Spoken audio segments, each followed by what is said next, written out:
Well, the Minnesota governor expressed his eagerness to debate Republican vice presidential candidate Walz. I can't wait to debate the guy. That is, if he's willing to get off the couch and show up. I got to tell you, pointing out just an observation of mine that I made. I just have to say it. You know it, you feel it. These guys are creepy and, yes, just weird as hell. That's what you see. The Trump campaign and leading Republicans have launched their first attacks on Tim Walz, labeling him as far left, dangerously liberal and a radical. Donald Trump, in a social media post, said that Tim Walz would be the worst VP in history. Trump added that Walz will unleash hell on earth and open the US's borders to the worst criminals imaginable. Republicans' vice president candidate J.D. Vance said that Walz was on the far left of the Democratic Party and chosen because Harris was a radical herself. My view on it is it just highlights how radical Kamala Harris is. This is a person who listened to the Hamas wing of her own party and selecting a nominee. This is a guy who's proposed shipping more manufacturing jobs to China, who wants to make the American people more reliant on garbage energy instead of good American energy, and has proposed defunding the police just as Kamala Harris does. I think it's interesting, actually, they make an interesting tag team because, of course, Tim Walz allowed rioters to burn down Minneapolis in the summer of 2020, and then the few who got caught, Kamala Harris helped bail them out of jail. All right, and for more, we have Benji Hire joining us from Philadelphia. Well, Benji, Minnesota Governor Tim Walz picked up as vice presidential nominee by Harris, and he brings a rural, Midwestern perspective to the Democrats' campaign. What can you tell us about the reactions there?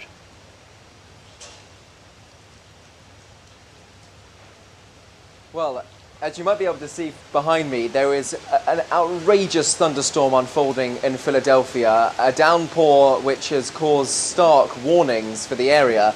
Yet I think, frankly, nothing could put a dampener on the evening that the Kamala Harris campaign has had here in Pennsylvania.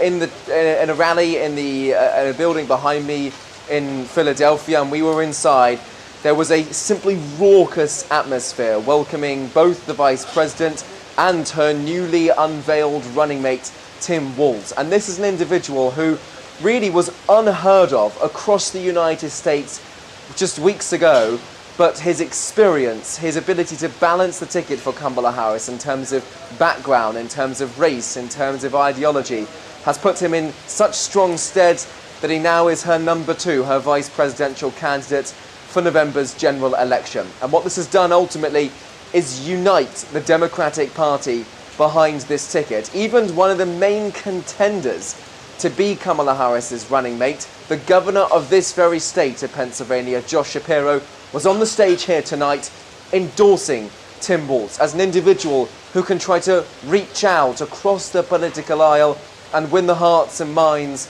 of some of those in rural America, in those key constituencies, those key states that the Harris campaign really must win in America's Midwest to try to defeat Donald Trump and maintain their control of the White House.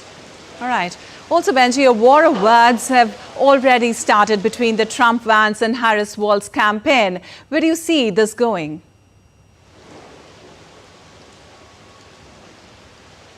Well, we saw it unfold, haven't we, in the past couple of hours. On the stage in the rally here in Philadelphia just a few hours ago, it was Tim Walz who continued his attacks, the sort of language that we've heard, branding his opponent, yes. J.D. Vance, Donald Trump's running mate, as, quote, weird, much to the crowd's delight.